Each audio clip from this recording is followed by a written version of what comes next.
Daffodils, crocuses, warmer weather, and the Atlanta chamber players performing at the Ahavath Achim Synagogue are sure signs that spring has arrived. The musicians who comprise the ACP are among the best that Atlanta has to offer, and the ACP's programming is always challenging, interesting, and intriguing. This weekend's concert was in the auditorium of the synagogue, which is a pleasant mix of craftsman and colonial-style architecture. The auditorium's acoustics are well suited for a chamber ensemble, warm and not overly reverberant. The audience of about 300 people welcomed the ACP back after the pandemic's interruption of its usual schedule. The first work on the program was the Sonatine, originally written by Roussel for the piano, and arranged by David Walter for oboe and piano. The musicians were Elizabeth Pridgeon on piano and Elizabeth Koch-Tischhaun on oboe. Ms. Pridgeon is the artistic director of the ACP, and Ms. Tischhaun is principal oboe for the Atlanta Symphony Orchestra. The Roussel piece was composed between 1903 and 1905, and the first two movements, marked moderate and minuet, are harbingers of the relatively more famous 1917 Le Tombeau de Couperin.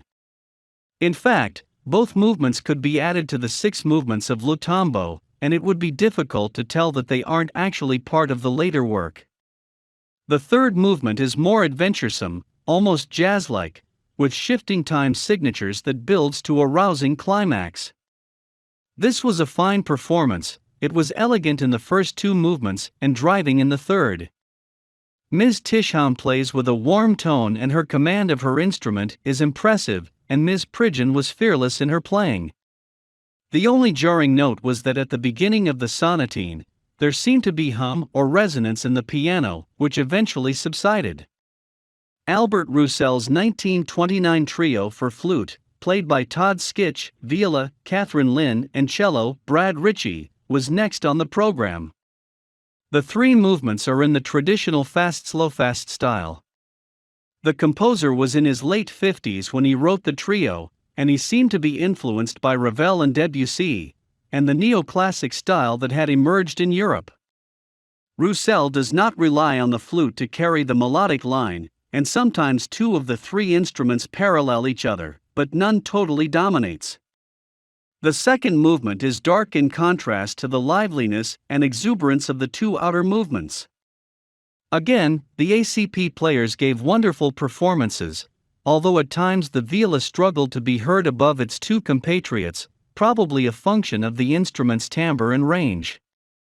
Madeline Dring's 1968 trio for flute, oboe, and piano was composed for her husband oboist Roger Lord. Ms. Dring has been described variously as an actress, mime, cartoonist, violinist, pianist, singer, and composer. This 3-movement work is also in the traditional fast-slow-fast format, and is very accessible and pleasant. Her admiration for the composer Francis Poulenc shows throughout. This is not a great work, but rather it is like salon music, that is, light, pleasing, somewhat sentimental, and suitable for listening while having conversation at a dinner party. It was enjoyable music with ear appeal, and it was performed with commitment by the ACP. The final work on the program was Frank's 1879 Piano Quintet in F major, here performed by Pridgeon, Ritchie, and Lynn, who were joined by David Coucheron, first violin, and Helen Y. Kim, second violin. It is one of the composer's primary works, alongside his symphony in D minor, the symphonic variations, the string quartet, and the violin sonata. The composer was mostly known during his lifetime for his skill at the cathedral organ, but the piano quintet is seemingly from a different world.